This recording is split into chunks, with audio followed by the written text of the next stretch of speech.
Hey everyone, Dine Sports viewers, welcome to our breakdown of UFC 294 coming this Saturday. Um, Islam Makhachev versus Alexander Volkanovski 2. Massive shakeup for this card from the Etihad Arena in Abu Dhabi, with both the main event and co-main event changing on just 10 days' notice. We are 36 hours away from the fights here, ready to break them down with Nick as always. How are we feeling about this UFC 294 card? Awesome. This is a loaded card for the fans in Abu Dhabi. Really like it, and I mean, it's kind of a redundant narrative this week, but it's very rare that you lose the main event and the co-main event, and they both somehow get better. I actually think these are better matchups than what we were going to see the first time around. I know that's a little bit controversial, but I'm very excited for this card. And yeah, I mean, we got a lot of UFC back to back, but this is the best we're going to see for a little while in terms of depth. A lot of big up and coming prospects, a lot of guys in their second fight in the UFC who we have questions on. But really, just a great card, and we get it during the day, so you can enjoy the fights, maybe watch some football at night. But yeah, I don't mind fights during the day, especially when they're this good. Yeah, certainly. The UFC has really put on for these events across the world in the UAE, in Abu Dhabi. A lot of Russia and UAE representatives on this card. We'll get right into it. The main event, this rematch between Islam Makhachev and Alexander Volkanovski. Makhachev obviously favored largely over Charles Oliveira in their scheduled rematch for this fight, but now instead he gets the call to fight Volk again. Fighting Volk in back-to-back fights for Makhachev. It's a really interesting bout on 10 days' notice. It's hard to know what we're really going to get out of Volkanovski. Makhachev, obviously a huge lightweight, dialed into a great weight cut, where Volkanovski's able to make this weight off the couch because he is a featherweight. We saw him compete just fine with Makhachev in their first meeting. A bout that he nearly won. I felt robbed having Volkanovski at 3-1 in that fight, taking him, deciding to take him, and then him putting on that performance. Obviously, in Australia, a different story here now. Makhachev fighting with the home crowd behind him, fighting with the judges, probably to his aid as well, in a fight that one would think is likely to go the 5 round distance again. I think both these guys are extremely durable. Volkanovski had proven his durability time and time again, his cardio time and time again. He's going to be there late in the fight, and I don't see Makhachev having the ability to finish him. I mean, certainly on the mat, if he were to get into a more prolonged exchange, Makhachev is going to do his best work there. I think he wants to execute a wrestling heavy game plan in this fight, whether it be just to win rounds against Volkanovski down there. Um, but I mean, Volkanovski's angling to put on a striking match. Obviously, he's not going to disrespect Makhachev's striking in the method, in the way that he did in their first meeting. But I do feel like he still has the edge over Makhachev on the feet. Slightly faster, better with his kicks, better varying his attacks, better at putting combinations together. So I certainly think he's live in the spot. 2-1. It's hard to feel convinced backing Volkanovski. We just saw him put on an excellent performance against Yair Rodriguez. He really probably is not going to get touched by anyone down at featherweight. And you know, this is a Really, fight we saw him compete well in before. So really? while I'm tempted, one would think it's going to play out similar to the first meeting. I think the most likely outcome is Makhachev by decision. Whether I'll pull the trigger on Volkanovski again, I don't know, but should be a great fight again. I mean, another fight of the year contender. Yeah, these are two of the best pound for pound fighters in the world. I think they're ranked 2 and 3 right now behind John Jones. Don't quote me on that, but I definitely know they're both top five. Yeah, I think the first time around you got the value side. I don't think it was a controversial decision. I think they got it right.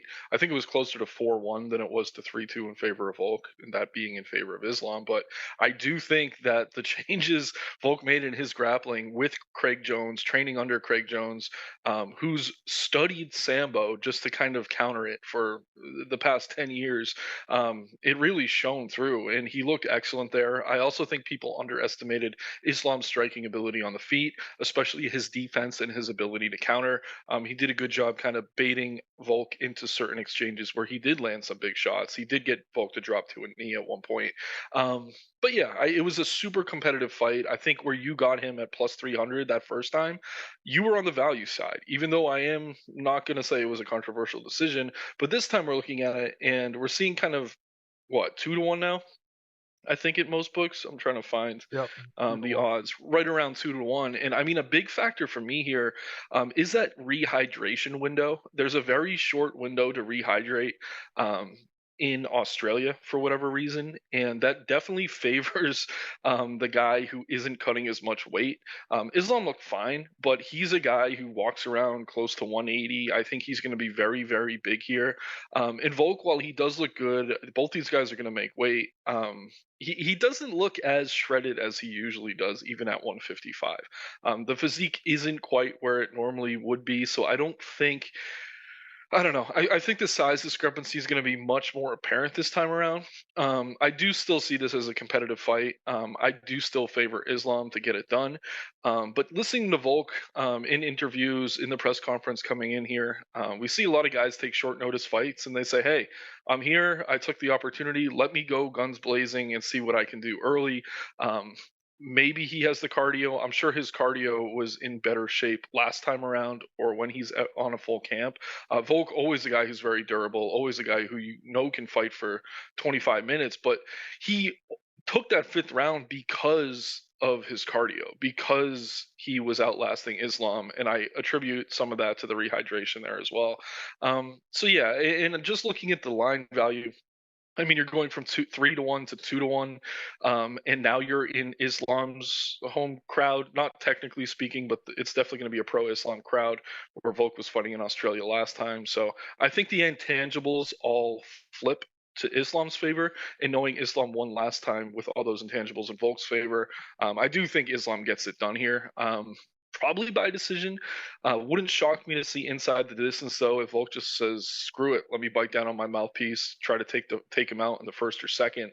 Because yeah, I mean it's been years, but we have seen Islam stop before. But I really do think him being in Abu Dhabi. I mean, we've seen Khabib way in there holding the towel. Like things get a little fishy for the local fighters there. So I don't know. There's just more boxes to check this time around for Islam, who I do think didn't cover his price last time, but did clearly win the fight.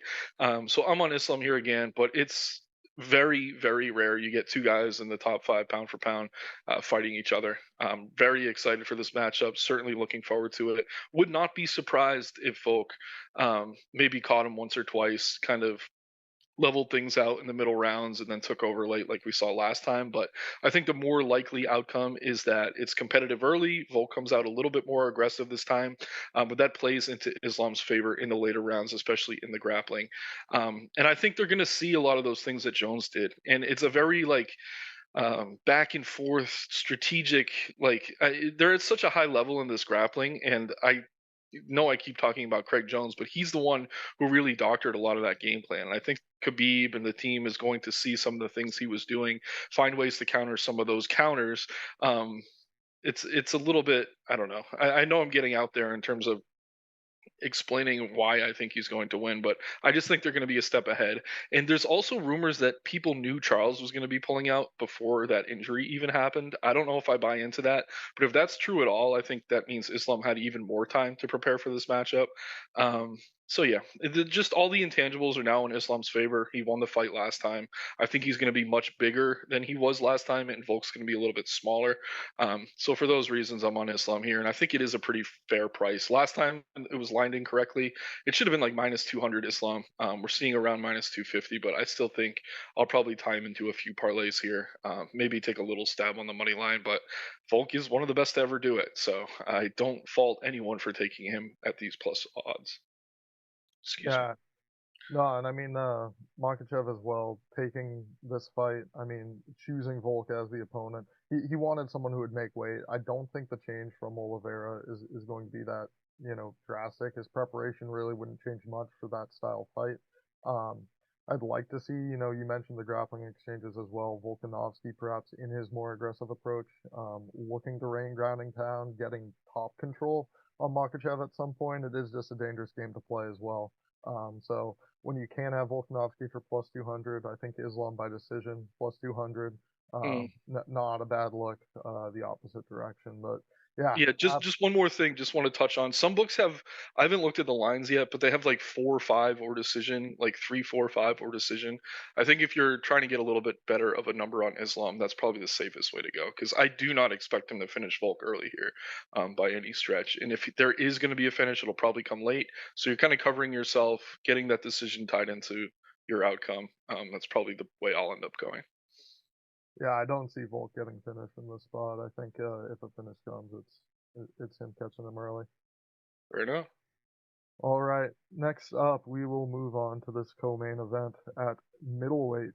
The middleweight debut for Kamaru Usman, and for Hamzat Chimaev here in the division, looking to earn a title shot. 10 days notice, Usman steps up for the injured Paulo Costa in this fight. One that certainly seems a bit maybe tougher for Chimaev than Paulo Costa. Obviously, stylistically, Usman with near perfect takedown defense in the UFC. Obviously, the wrestling credentials to match up with a guy like Hamza Chimaev, and one would argue better striking as well. He's got a very educated jab. Certainly, the better striking defense than what we've seen in the UFC. And against the level of competition, that's well, Chimaev has faced some of those guys, not nearly as many or not nearly for the duration that Usman had at 170 pounds. I just find the narrative, if you believe Hamza Chimaev is going to be champion, champion of whatever division, he should be winning this fight against Kamaru Usman. Um, at this stage of his career, Usman is coming off 2 consecutive losses.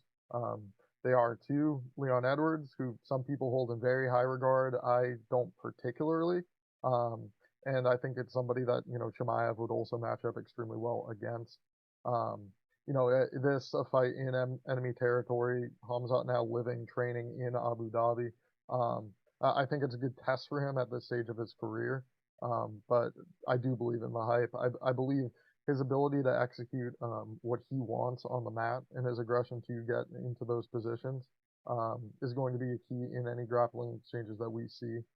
Um, Usman's not going to be, I think, implementing any sort of offensive grappling in this fight.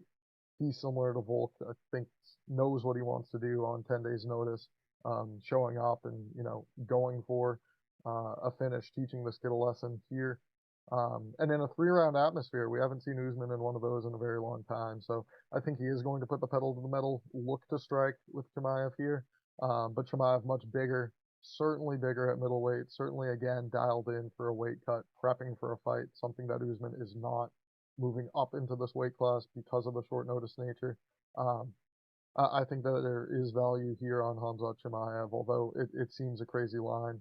Usman at this stage of his career with knees that are just shot. I mean, people are talking about fight week, a knee injury, but regardless of that, we've heard time and time again how bad his knees are, and I think Hamzat's educated enough to go after that, whether it be with kicks, with his striking, or utilizing his offensive grappling to win this fight. Yeah, I'm with you. I do like Kamaev here. I think you brought up a really, really key point in that it is only 3 rounds. If this was a 5 round fight, these are the odds. I would be tempted by Usman. And yeah, his knees are terrible, but they've been terrible. That Leon Edwards fight, the last one, the rematch, was super competitive. When I was watching it live, I was biased. I thought Usman won. I did watch it back. I do give it to Leon now, rescoring it, but it's not like he wasn't competitive there at the top of that division. But again, they are moving up here. Kamaev always struggled to make 170. He is massive for 185. We've seen all the media, all the packages this week, him picking up DC, um, tossing him around with just like a body lock, which is ridiculous. Not even grabbing him on a single or double leg. And I know they're not really wrestling. I know they're dicking around, but just to see that strength out of him, it is certainly something. And yeah, I mean, Kamaru, he's probably gonna have a cardio advantage here if anything. This is a guy who still lives in the gym. He has been training. It's not like he's been sitting around.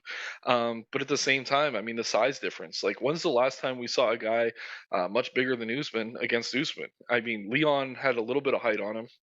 Um, and yeah, like you said, I just think it's two guys whose careers are heading in different directions.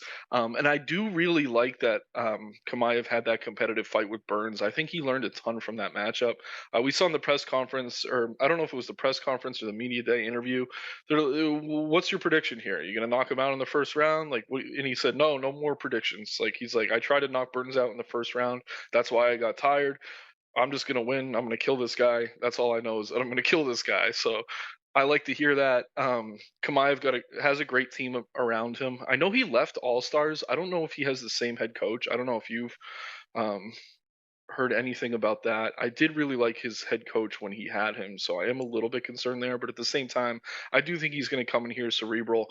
He was preparing for Costa, a guy who he would probably want to take down immediately. But yeah, Usman. I mean, came out southpaw against Leon Edwards. I don't think that was a very sharp idea. If he does that here against Kamaev, Kamaev is going to have that straight right open very early. So maybe we see an early KO. But I think the one path to victory for Usman here is probably to lose the first round. Kamaev try to finish similar to what he did against Burns and maybe start to burn himself out a little bit. Usman is one of the best to ever do it. And even at this age, it's just tough for me to say, oh, yeah, Kamaev is going to roll through him here. But I do think Kamaev is the side. I do think he's going to get it done. I'm probably going to take him inside the distance. Just to get a little bit better value on this number. But man, it's just so tough to fade Usman not going to the scorecards in 3 rounds. Like you said, we see him in 5 round fights all the time. In that fight where Leon finished him, that was late in the 5th round. So I don't know. There's a lot of question marks here, but similar to the main event, I mean, the intangibles certainly favor Kamaev. He's now a citizen of the United Arab Emirates, where this fight will be taking place. Um, I don't think it's terrible for Usman that he's fighting over there, just because I know how close he is with Ali Delaziz. Um, he seems to have some pull still in Abu Dhabi for whatever reason, but um, yeah, I like Kamaev here, but I'm not super confident at this number, especially where it's floating around minus 300. I'll tie him to some parlays, not all of them, because yeah, I mean we saw Kamaev just steamroll Kevin Holland, but that fight against Burns where he was extended, he definitely dropped that second round. And I don't know. I think Usman, if nothing else, is capable of maybe extending this one, but I think more likely than not, Kamaev does get him out of here. And we also hear Usman kind of talking about this knee injury. There was footage of him and Gaethje grappling, and someone said they heard a pop or something, and it was just a rumor. But I don't think his knee popped or whatever, but the fact that he's making videos talking into the camera and like I don't know, it's bothering him way too much that people think he has bad knees. It's like he's building in the excuse, which we see time and time again from some of these guys. I didn't mention it with Volk either, but Volk's like, I got nothing to lose. I'm coming off the couch. Like you don't want to hear that going into a fight just because those are built-in excuses. And we also heard Kamaru talk about retirement.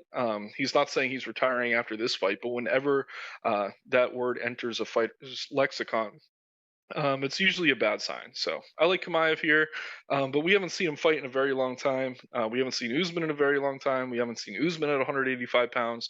But I am going to back Boers here to get it done, and then that probably sets up the title fight with Strickland, which should be fun. You know, I'm a big Strickland guy, but that is probably a terrible matchup for him. So really looking forward to this one, though.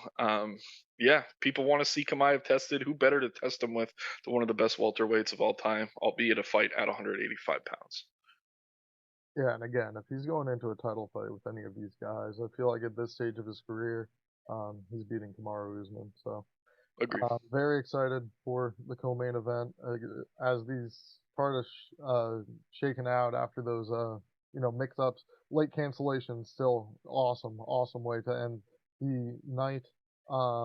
Featured bout light heavyweight Magomed Ankalaev against Johnny Walker, two ranked opponents here. Magomed Ankalaev a minus 350 favorite as the odds currently stand. I think Ankalaev could have won the belt last December in that fight against Jan Blachowicz. Should have won the belt. He has all the makings of a champion in the UFC from his skill set, not only utilizing offensive grappling to some extent, but his striking, a great left hand, very quick on the feet, especially for a guy of his size, and aggressive and very powerful when it comes to striking. Same could be said for Johnny Walker. It's just in terms of technical striking ability and kickboxing skills. I would say that Ankalaev has him beat. Certainly the better defense of the two, keeping a high guard in a lot of these prolonged exchanges against light heavyweights, as we've seen in the previous couple fights. It was the leg kicks of Jan Blachowicz that really got to Ankalaev in their matchup. I feel like Johnny Walker has been throwing more um, leg kicks as of late, and I think that's going to be like one of his clearer paths to victory here in the spot. Obviously catching Ankalaev, but I feel like wearing him down with kicks and keeping this upright would be his path to victory. Perhaps taking a decision here, but Ankalaev is a rather confident pick for me. I think in most times you run this fight, you're going to see him beating up on Johnny Walker, touching his chin, a chin that we've seen not handle punishment very well in the past, and certainly if able to secure takedowns, get on top of Johnny Walker. Controlling him relatively easily. Great size for light heavyweight. Obviously, Johnny Walker tall, explosive, lanky, but I don't think he's going to stack up physically with Ankalaev. Again, home soil here, home cooking with Ankalaev fighting on his side of the world. I think minus 350 in the spot, certainly somebody I'm going to be involved heavily with in parlays and the sort come this weekend. Yeah, I'm with you. I like Ankalaev here. You mentioned the leg kicks with Walker, and I agree. That's probably the one thing he could maybe lean on to have success early. But yeah, I actually like that Ankalaev's coming off that draw. We talk about it with other fighters. Sometimes coming off a loss, they correct the one thing that's really been an issue for them. And I think the one issue with Ankalaev is that he tends to fight down to the level of his competition. I mean, we saw it with Krylov. It took him a while to get going there. He went to decision with Santos and Ozdemir, who were both in the twilight of their respective careers. He did take Anthony Smith out of there, but that was on an injury. And then it took him a long time to get going against Blachowicz. And while I do think he won that fight, took over the third, fourth, and fifth round, his legs were getting battered early. So I'm hoping he learns from that. And I think hearing him in media saying that he wants to come in here and take Walker's head off, that's a good thing. I don't want him to be tentative. I don't want him to throw 2, 3 strikes per minute, just dink and dunk, wait around. Like, that is not the path here at all. He is the better grappler by a decent margin. Walker, he's been having success, but I mean, he beat Smith. Probably should have finished him there. And then, I mean, the Craig and Kudalaba wins are nice, but those guys are really not going to be competing for the belt anytime soon. So I see Ankalaev as a level better. I think he's well rounded. I think he's the much better grappler. And while Walker's certainly dangerous on the feet, Ankalaev, other than the leg kicks, I mean, he's been pretty damn durable in striking exchanges against several big punchers, kickers, etc. So I like Ankalaev here. I'm with you. He will be a parlay piece for me. And I also don't like hearing Walker talk about how he's going to be double champ soon. Whenever that comes out of a guy's mouth, that's usually time to fade. So yeah, you know me. I've never been super high on Walker. He's fun to watch, and I'm hoping he takes the fight to Ankalaev because sometimes, like I said, Ankalaev a little bit tentative, but other than that, I think he has him covered everywhere. Yeah, and turned it on in rounds 3, 4, 5 of that 5 round fight. Now only fighting a 3 round fight. Yeah. Perhaps Ankalaev able to assert himself even earlier. Um, Next up, we have a middleweight contest, or the bout prior. Ikram Alaskarov facing off against Worley Alves. These odds are a bit crazy to me. I mean, minus 600 for Alaskarov. Obviously, what we've seen thus far is great. The UFC seems to really like him. Having him signed up to fight Nasruddin Imavov in the spot, but now 2 weeks notice, still taking a fight. Worley Alves a tough guy, but at this stage of his career, not the greatest. Obviously, he's had his day. He's had some good moments in the UFC, but now 32, moving up in weight class. Now a middleweight after primarily fighting at 170 in his career, and a similar frame to guys that Alaskarov has been beating handedly. Um, Alascarov's last time out, a very impressive performance against Phil Hawes. We know that he has the skills to do this to guys on the feet. Um, but Phil Haas sucks. Like, we've seen him holding pads for Dylan Danis the past month. Like, don't, he don't even go there. Yeah, it's a joke. he's not the guy. So, while I feel like people are overrating that, and perhaps the reason for the -600 price tag, I think Alaskarov is going to be the side in this fight. He should have the grappling edge over Warley Alves, a World Combat Sambo world champion. Um, but also just what he's shown on the feet, his ability to fight effectively out of that southpaw stance, and really throw hands from range well. I think Alaskarov is going to have the advantage in this fight with his reach and be able to pick apart Alves there if he so chooses. So probably the right side. -600. Are you taking them there? I mean, I'll probably tie him into parlays, and it's not the most confident play, but the main reason is this: Alves is taking this fight on short notice. Ikram was supposed to fight Imavov, who I think probably would have beat Ikram here. But yeah, Alves doesn't want to be fighting at middleweight. He's only fighting at middleweight because he's taking this fight on short notice. We recently saw him out grappled by Nicholas Dalby, who's a decent fighter, but not the greatest wrestler at 170 pounds. We saw him KO'd by Jeremiah Wells. Seems to be in the twilight of his career, and he's only 32 years old, where Ikram's 30, but he's taken a lot of damage. And yeah, the one thing that's giving me a little bit of pause is we seemingly had a similar fight the first time. We had the Abu Dhabi cards when Munir Lazez was the highly regarded prospect. Alves came in and just spammed body kicks until he planted him against the cage. Ikram, the one hole in his game I see is that he is hittable, so Alves could be dangerous early here. But I do think Ikram's durable enough that if he is hurt, he should be able to just shoot the takedown, take the fight to the mat where he should dominate. So Alves at his best. Is dangerous here, and at this number, there is probably some value on him. But I don't know the last time we've seen him at his best. This is a guy who's extremely inconsistent. Again, taking this fight on short notice, moving up a weight class for that reason. And it's not just like a featherweight to lightweight jump of 10 pounds, it's that 15-pound jump from welterweight to middleweight. So I think that favors Ikram here as well, who probably had an excellent camp for Nasruddin Imavov. That would have been a very, very tough and competitive fight. So I like Ikram here. I think he gets it done. I think he probably wins this one, maybe another one. But once he's getting into the top 10, he is the type of guy maybe we look to fade. I just don't think this is the matchup for it against a guy who's naturally a welterweight and very kind of damaged one at that. But yeah, Alves does have enough power to be dangerous early, but I think as long as Ikram kind of survives the first 2 minutes, he should pull away. Other than the durability, not even the durability, just the hitability of Ikram, the one knock on him sometimes is his cardio, but I don't really see Alves being able to weaponize cardio here. Another guy who's had issues gassing out. So I think it's just a really good matchup for Ikram here. I think he gets it done. Yep.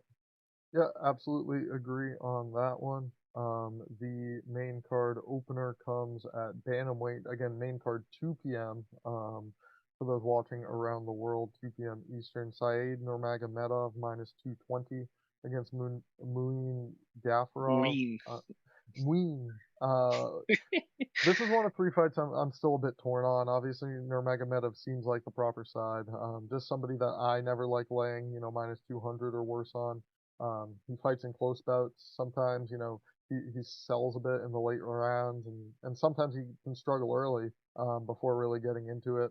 Gafarov is someone in his UFC debut. He got quickly finished John Castaneda. And I think Nurmagomedov is even That more. came. No, they went to decision against Castaneda. My mistake. All But good. was beat pretty handedly, and I feel like Saeed's an even more technical striker than a guy like Castaneda, known for his boxing. I feel like he's going to be able to snipe Gafarov a bit on the feet, and in grappling exchanges as well. We've seen what Nurmagomedov is able to do with his choke series. Gafarov, a smaller guy in comparison. I don't think he's going to be able to fight effectively inside against Nurmagomedov. And again, for most of these striking exchanges, I see him having a clear edge. Just somebody again who never is the most reliable for me. I'll probably will get involved in some way, shape, or form in this fight, and he's the way I'm leaning at this point in the week. Yeah, I mean, I really like Saeed here, and at given some of the massive, massive favorites we have on this card, I actually think he's one of my favorite plays on the money line. So that Martinez fight, we just saw what Martinez did to Adrian Yanez. I thought Saeed maybe won that one. Super competitive and close fight. Could see it going either way. Obviously, the decision did go to Martinez, a little bit more damage. But yeah, I mean, I just haven't seen anything out of Gafarov other than maybe some of that second round against Castaneda, where he's impressed me at all. And I don't see him closing distance here. Castaneda, good striker, strong striker, but he does take a lot of damage. Saeed, very solid defensively. And other than that Martinez fight, which was super narrow, we haven't seen him drop a fight since Barcelos in 2019. That was when Barcelos was like talked about as a future champ at 135. Obviously, that narrative's come and gone since then. But yeah, I like Saeed here. Love the choke series that you mentioned. One of the better guillotines in the division, maybe on the roster. We saw him getting kind of ragdolled at times by Kakramanov, but he did pull off that guillotine choke in the second round. Just a very opportune grappler. And Gafarov, a guy who's going to be shooting takedowns, I think is next going to be there. Saeed, the better striker. And while I do think Gafarov's going to be capable of taking him down, I also think Saeed has the better cardio. I think he's going to be able to put in a choke in one of those takedowns that Gafarov's probably going to shoot for. So yeah, at the number, I like Nurmagomedov here, and I actually like him inside the distance as well. So just not that impressive moving Gafarov. I think he was originally scheduled to fight Kyler Phillips a couple months ago. So this fight got put together. It's not short notice for Gafarov, but I do think Saeed's probably closer to peaking right now. And yeah, I just like him a lot at the number. There's just massive, massive favorites all over this card, and I think we're getting a little bit of value on Saeed here, just comparatively speaking. Yeah, I mean, certainly a better number than most of these spots. Um, all right, next one of those spots, Muhammad Makayev, minus 450, facing big underdog Tim Elliott, here in this fight. I'll start by just saying Tim Elliott just 1-6 in the UFC as in the underdog role. Curious to hear your thoughts on this fight, which way you're leaning. Yeah, this one's tricky for me just because this is like one of my favorite flyweight prospects and one of my favorite flyweight veterans. You know me, I love both these guys. I've been super high on Makayev, even before he was in the UFC. And admittedly, I think I'm not as high on him now as I was when he first came in. I don't know. Just he's been kind of scrambly in some of these grappling exchanges. We've seen guys like Feelho, even Malcolm Gordon have some success against him at times. Um, but yeah, these are just two guys whose careers are headed in different directions. Makayev obviously fought out of that knee bar in his last fight. A lot of people didn't think we'd see him fighting for over a year, but here he is. If there's any concern, maybe it's that knee, but it sounds like he's 100%. I've seen a lot of training footage of him, and he does look good. And Elliott's scrappy. I would give him the striking edge here, but it's not like he has a lot of power. And Makayev does seem really durable, so I'm not necessarily worried about Makayev getting covered on the feet. I think Elliott can score takedowns. I think he can be competitive in scrambles, but when it comes to submission grappling, I do favor Makayev by a decent margin. And we've seen time and time again. Kind of similar to Saeed, he's a very opportunistic grappler. Even if he's losing his scramble, he's gonna find ways to get those submissions and pull off these wins. So I like Makayev here. I do think the price is getting a little bit out of hand. Tim Elliott is someone who I like to play as an underdog, even though you just mentioned that he's only 1-6 as an underdog. Is that accurate? Yeah. Because I remember playing him against Tagir, and that pissed everyone off because he was cheating, pulling the gloves, grabbing the cage. I believe that was in Abu Dhabi. Um, but yeah, it's been a while since I guess he's been a dog otherwise. But yeah, I'm gonna play Makayev here. He's been my guy. Probably playing by submission, or maybe just inside the distance. Honestly, Makayev's most impressive performance was that first fight he had with Cody Durden when he put him down with the knee and then choked him out. I mean, I could see something similar here. If he could time a knee on Elliott, shooting a takedown, maybe get an early finish. Otherwise, it should be a competitive fight, and I think the line is a bit out of hand, just knowing that Elliott is generally pretty competitive. But that last time out, I was very heavy on him against Altamirano, and that was a matchup kind of tailor made for him. Altamirano, not a good grappler at all. And it was way more competitive than I wanted it to be. So As much as I like Tim Elliott, I got to go with Makayev here. Just the young kid on the rise, fighting to get into the top 10. He's going to have the crowd support behind him. Seems like he had a really solid camp, and he's 100%, checking all the boxes except maybe the price. So I like Makayev. I'll probably tie him into a few parlays, not all of them, but certainly a few. And yeah, just over minus 400 just seems a little bit ridiculous. But at the same time, I do think he's the side for sure. Yeah, and I mean, you were definitely high on the kid as he was entering the UFC. I wasn't as much, but I very much have been impressed. Yeah, he's I damn good. mean, the first off, the performance against Steelho, just not tapping, fighting through that, winning the fight, keeping that undefeated record, was very impressive to me. You mentioned that you think Tim Elliott's maybe the better technical striker.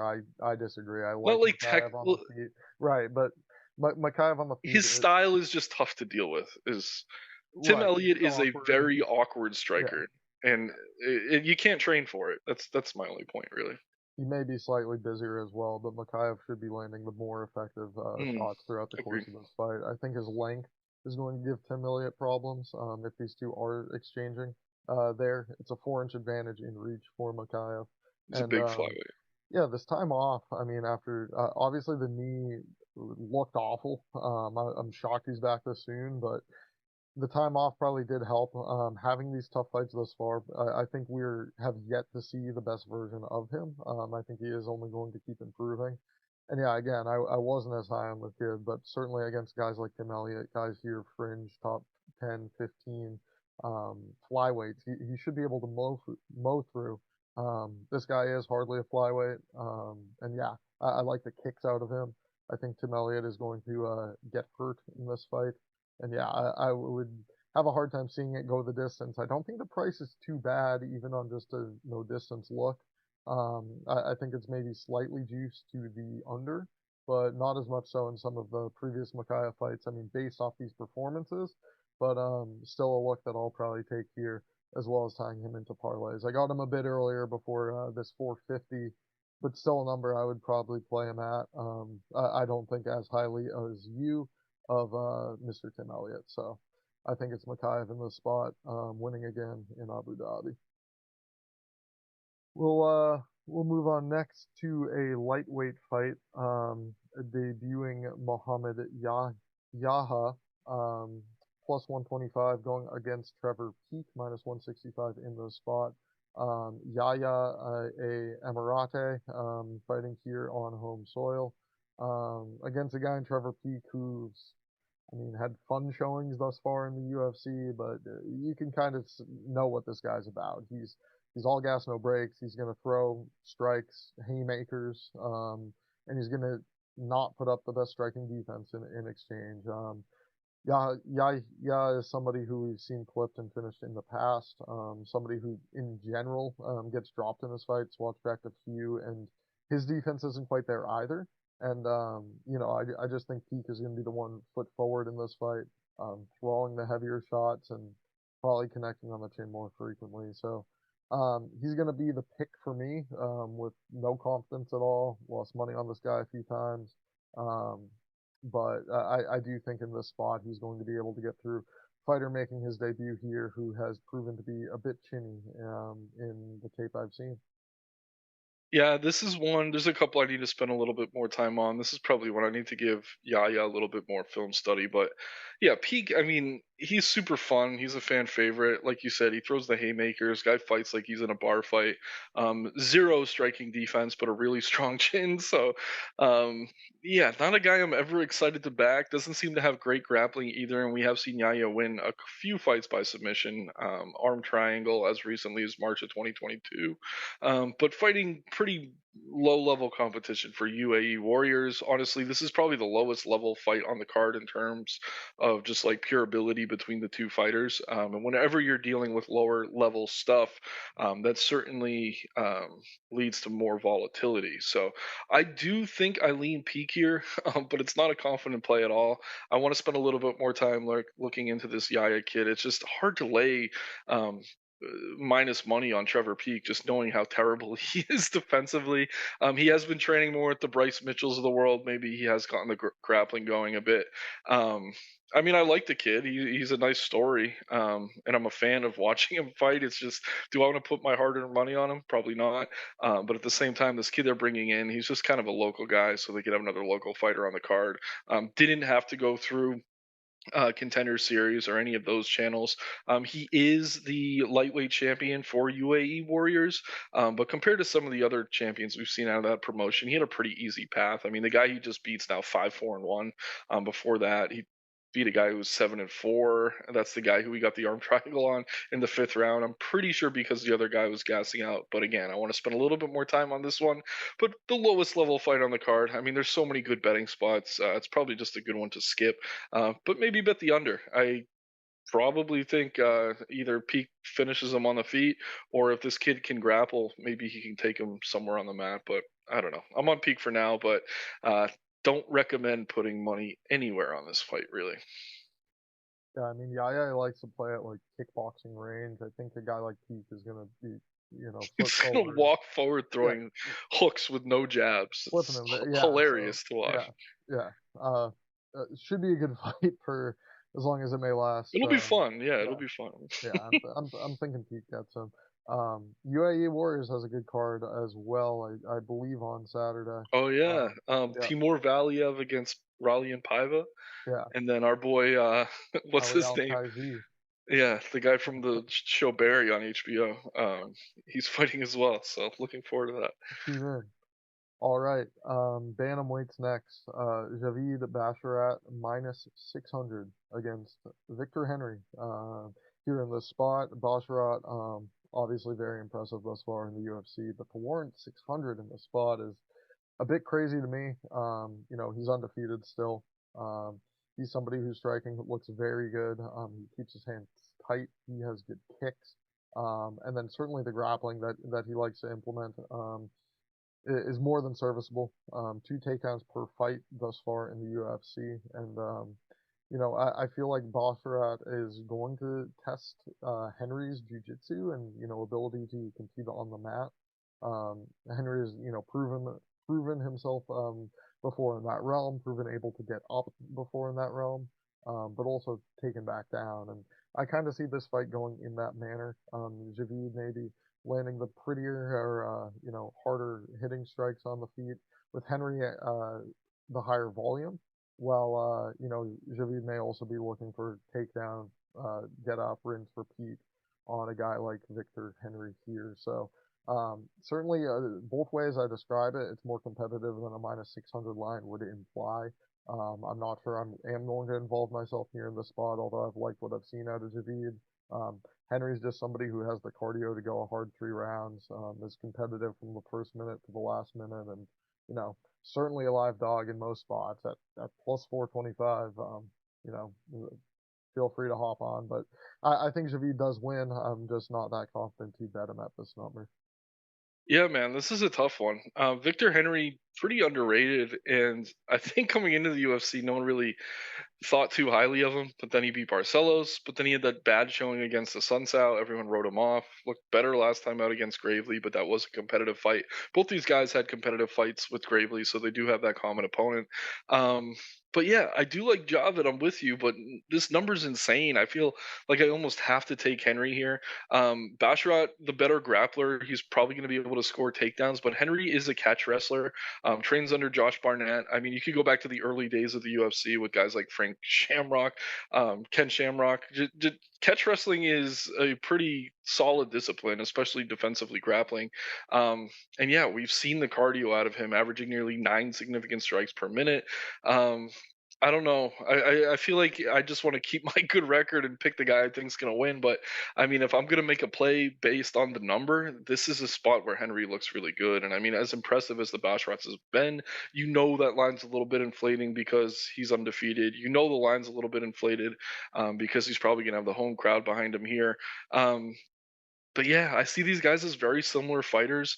Neither with a ton of power. Like if Basharat was a little bit more dangerous, like with one shot power, I'd probably like it more here. But we really haven't seen that. So I don't know. I'm on Basharat for now. This is what I'll probably spend a little more time on. I'll pull some more hair out as I go back and forth. I may just pick Basharat and sprinkle a little bit on Henry just out of principle because the number is that far off in my opinion. But Basharat does seem to be the side. I'm thinking he is going to score takedowns, but it's not going to shock me to see Henry sweep or reverse him. And if he can end up on top, land some ground and pound, something like that, he could maybe take two of these 3 rounds.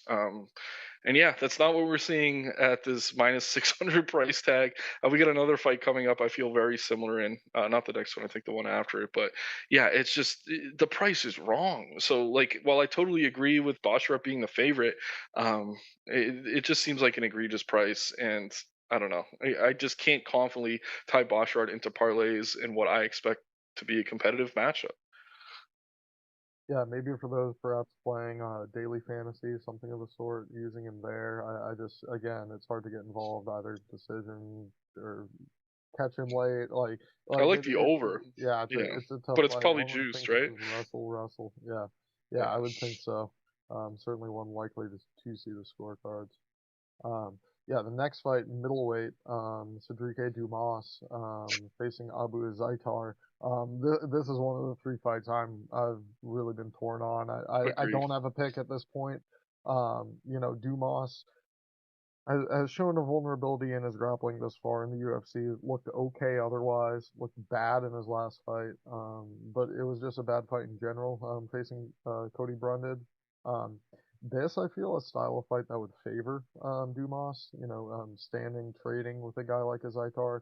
He is a very technically skilled striker, but Azaitar is kind of a wild card as well. He's a better wrestler than his brother Otman Azaitar.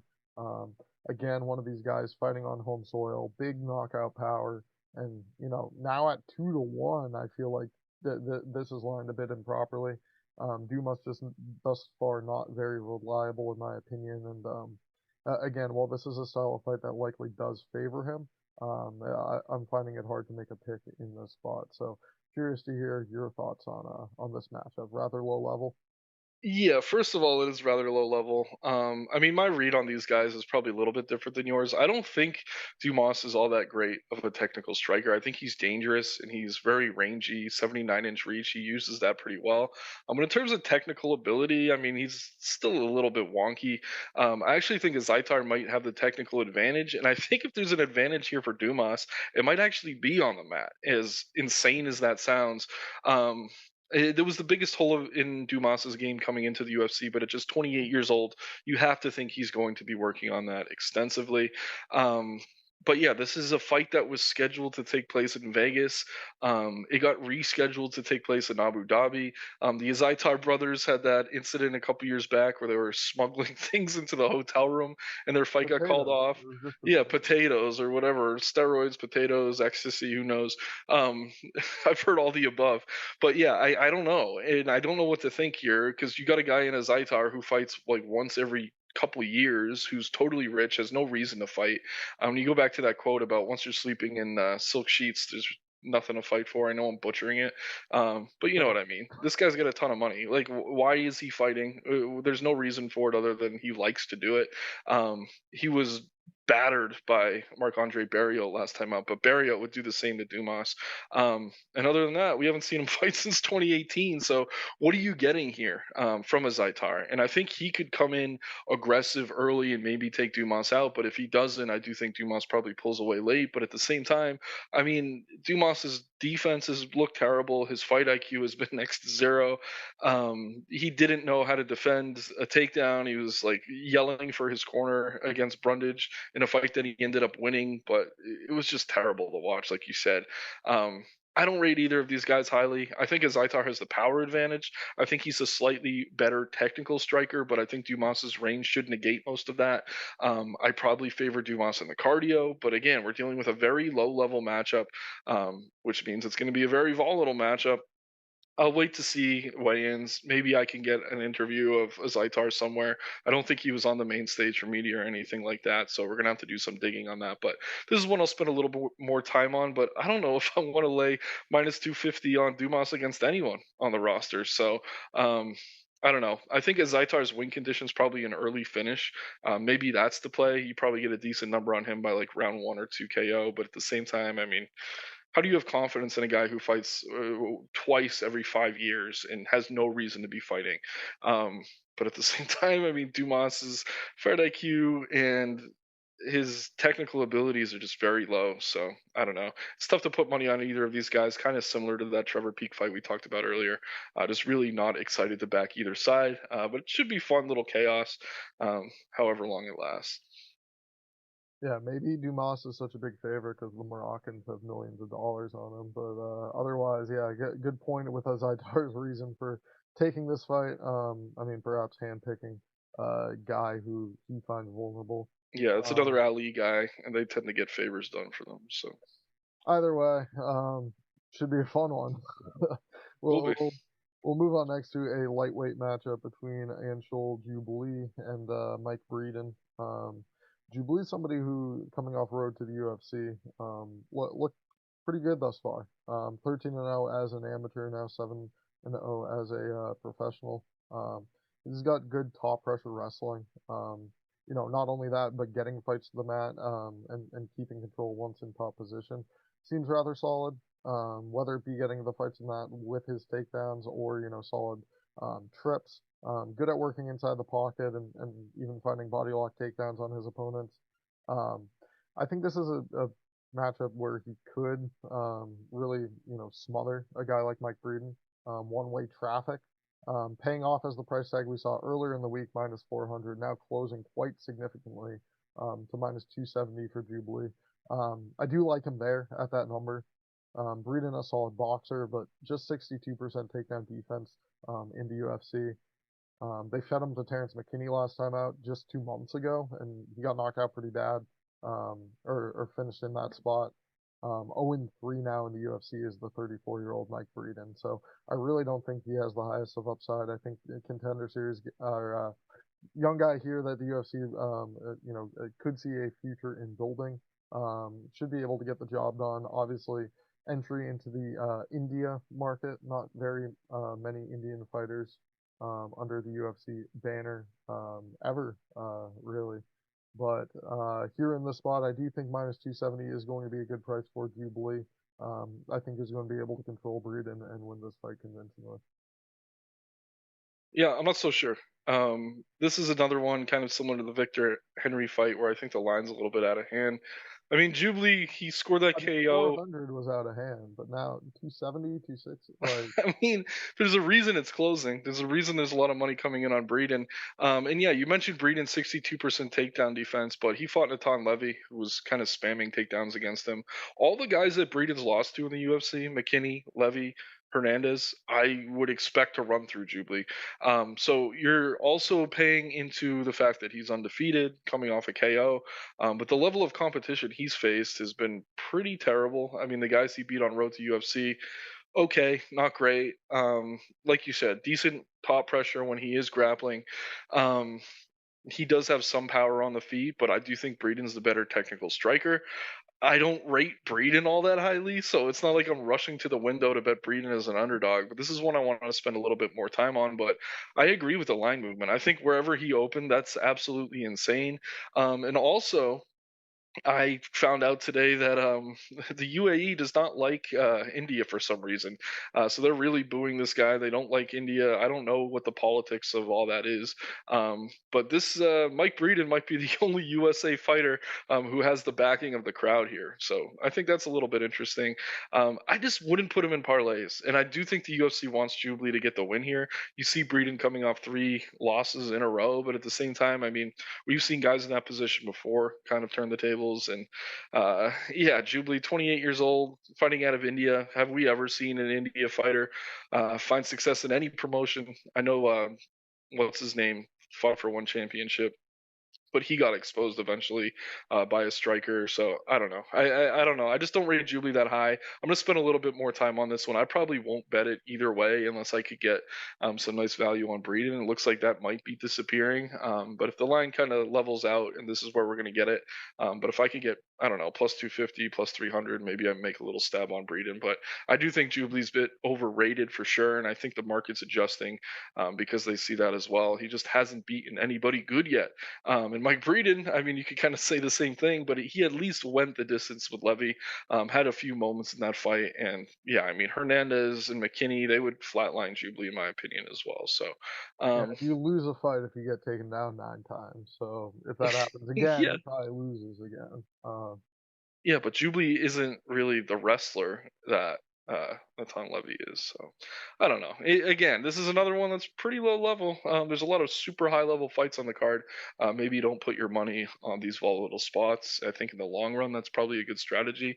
But I also think if you're going to be betting these volatile matchups, taking the underdogs over a long period of time is probably plus EV as well. So I don't know. I don't want to sound like I'm super passionate about Breeden here. I am passionate about Jubilee being overrated though.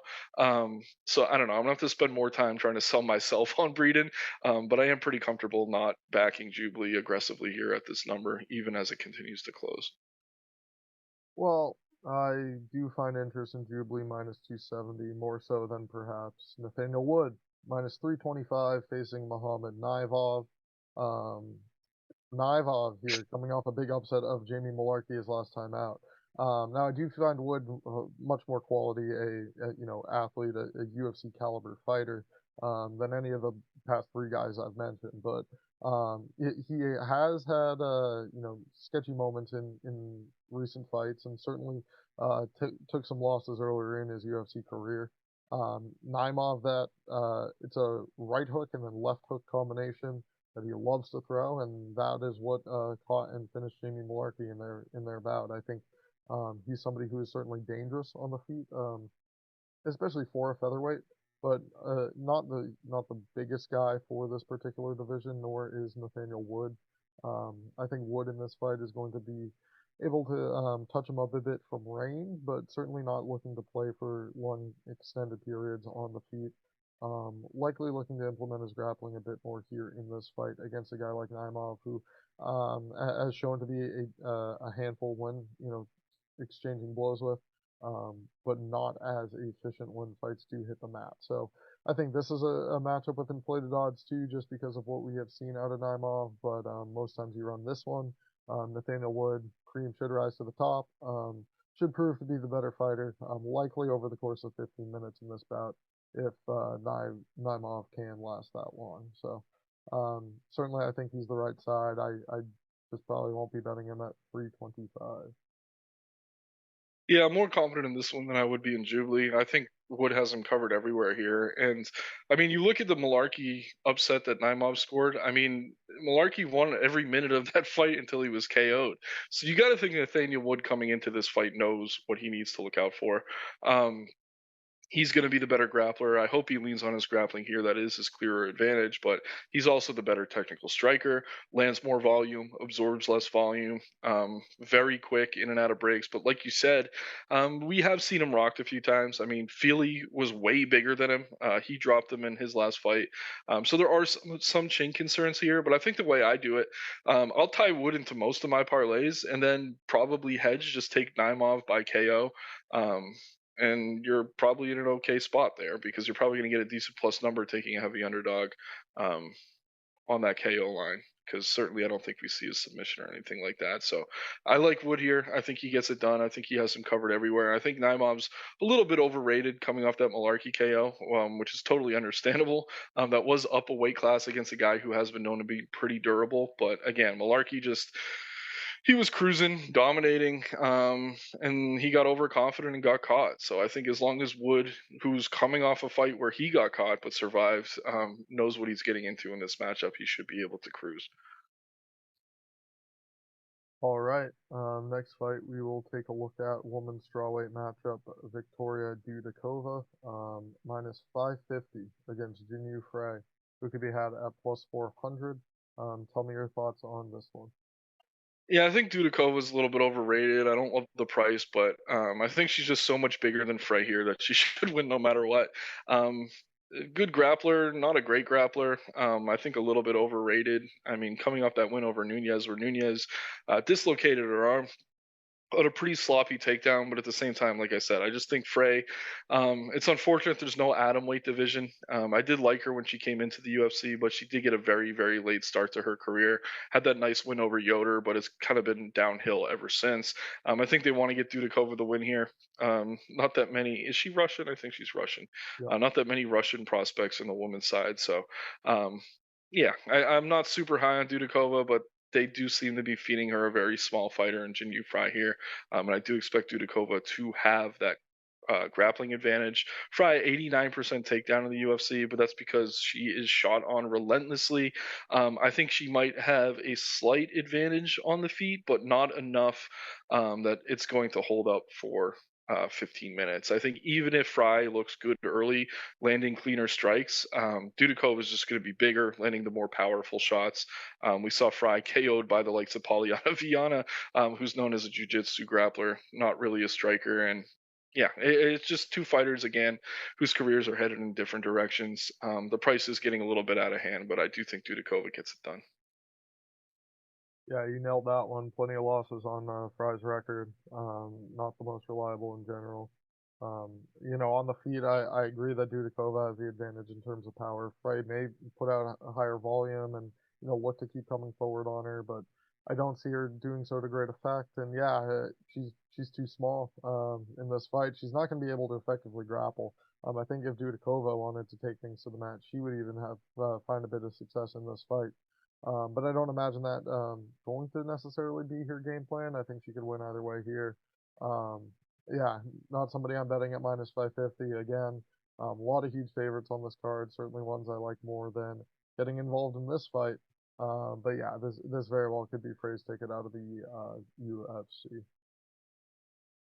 All right, and our card opener, 10 a.m. East Coast time for those watching. Sharabutin Magomedov minus 260, making his UFC debut against Bruno Silva. This is a prospect very interesting, Russian Muay Thai champion, representing Bangtao Muay Thai. Very good striker. You'll see very high level striker, not only with his approach, spinning attacks, things of the sort, but a very solid kickboxing base. Um, Sometimes a bit hyper aggressive, sometimes a bit sees red, goes a bit too hard for the finish. Thus far, it hasn't hurt him against lower level competition, but I could really see him getting caught with that style of fight in the UFC. Also, maybe running into some trouble against higher level grapplers, but Bruno Silva is not that. For a Brazilian, not somebody who I see shooting for takedowns very relentlessly. Somebody who I rate rather low, just getting finished by Brendan Allen, not only knocked down, but then choked out, finished in that matchup, and brought in to lose to former champion Alex Pereira in their matchup. And while he gave Pereira a good fight, certainly we've seen he has holes in the striking defense, and I think a high level technical striker like Magomedov should be able to come in, make a statement in his debut. I think he's getting this fight for good reason, and I think he is going to shine in the spot. Likely find a finish of Bruno Silva here to get the card started 10 a.m. Nick, who do you got in this one? I'm with you. I like Shara Bullet. Yeah, kickboxer as you mentioned, but also more of like a Muay Thai striker, a guy who really uses his elbows well. A lot of low kicks. He's been in there with our buddy Blood Diamond, Mike Mafetha. He won that fight by decision. Really, really effective striker. I mean, the one knock on him, if you are going to talk about him on the feet, is that he has one eye. It sustained an injury in training a few years back, so now he has only one eye. He can't see at all out of the other eyeball. So that could prove troublesome in certain matchups. But I do think the UFC is kind of setting him up for success here.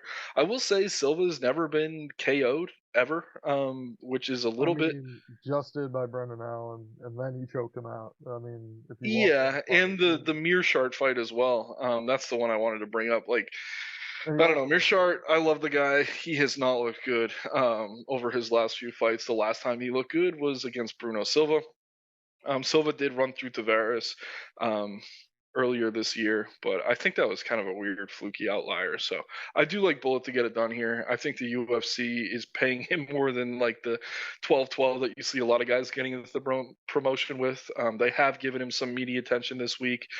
He has been interviewed a few times, and yeah, this guy is a hothead. He's a psycho. He lost the grappling match, and then he started stomping the guy after the fact. He saw a couple male and female kissing in public and decided to attack the guy just because they were displaying public affection.